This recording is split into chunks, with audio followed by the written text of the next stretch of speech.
Hi everyone, today I'll be doing something different that it's got nothing to do with Thanksgiving or Christmas.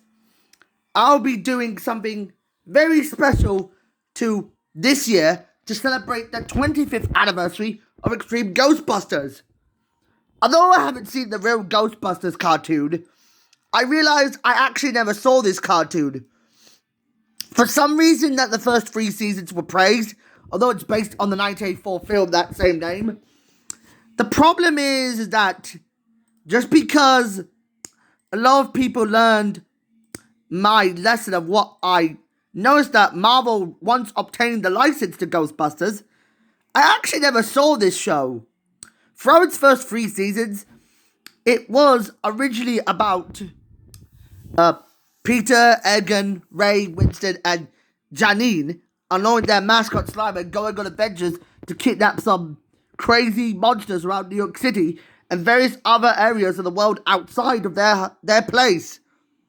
But at the start of the 4th season in 1988, why did it enter seasonal rot? Because I noticed it entered seasonal rot for the wrong reason, that when Slimer and the Real Ghostbusters came around, all the 33 episodes dealt with Slimer being the main character, and all the other characters would just have their roles being reversed.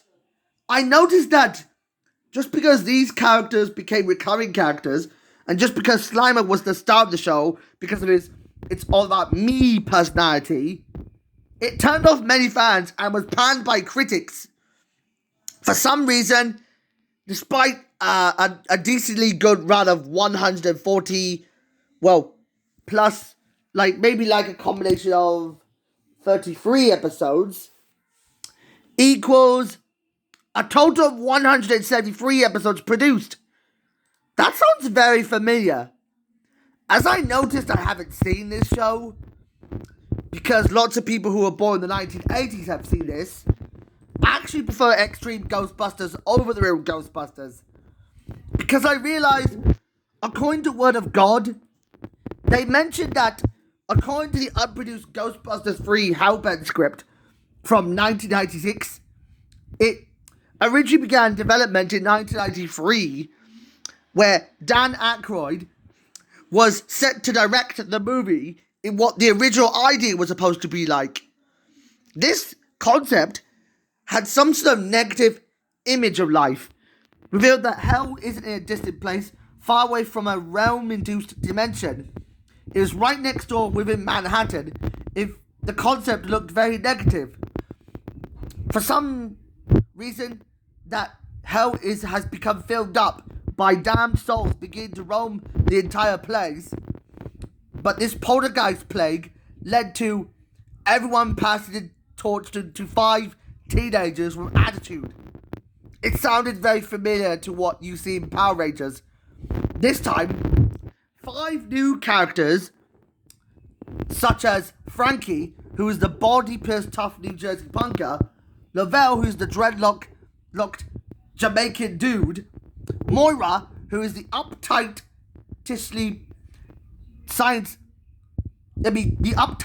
gymnastic, who has a pretty science graduation career, Nat, who is a genius with a powerful brain that he could control it for his youth of being the supervisor, of being the leader of the new Ghostbusters team, and Carla, who is the Latino beauty, would serve as the final member of this team.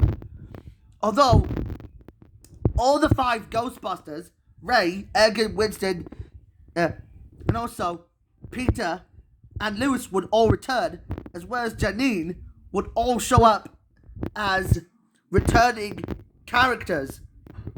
As I noticed that in the 1984 movie, the sequel of that 1984 movie, they added a 5th Ghostbuster named Louis Tully, who was absent for a period in the first movie, would make his appearance in the sequel, which was bombed at the box office and was stumped by the hands of Tim Burton's Batman, which gained more critical placement than Ghostbusters 2, although Ghostbusters 2 was panned by critics, that's why it got bitten off to the dust by Batman, thanks to Tim Burton's quick thinking.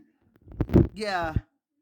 as I noticed that Word of God also explains that the script would have had the main villain Luke Sifler being the Lord of Hell as the main antagonist. As I noticed, combined with another version of Ghostbusters from 2014, also had some various differences. The differences of what this movie could have looked like is that the release date was very, very interesting. As I noticed, I checked out the release date of this movie, and it says, according to Word of God, I've learned that... what was the original release date going to be like? I'm guessing the original release date of this somewhat unproduced movie... Let me think. I'm guessing it was supposed to come out in the late 90s. Check. Or just before the 21st century would arrive. I'm guessing it was supposed to come out in... Let me just say... I need to think of something.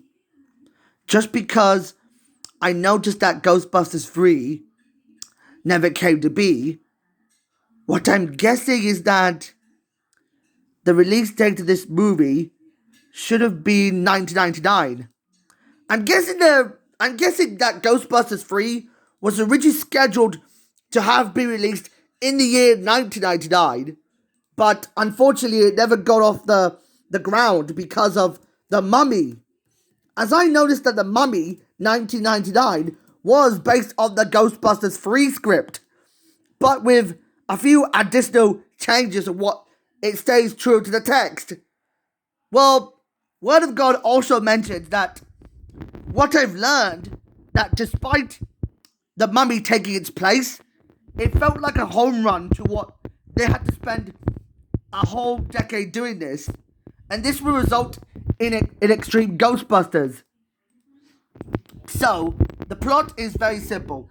After the end of the real Ghostbusters, the Ghostbusters are put out of business from a lack of supernatural activity thanks to a time skip.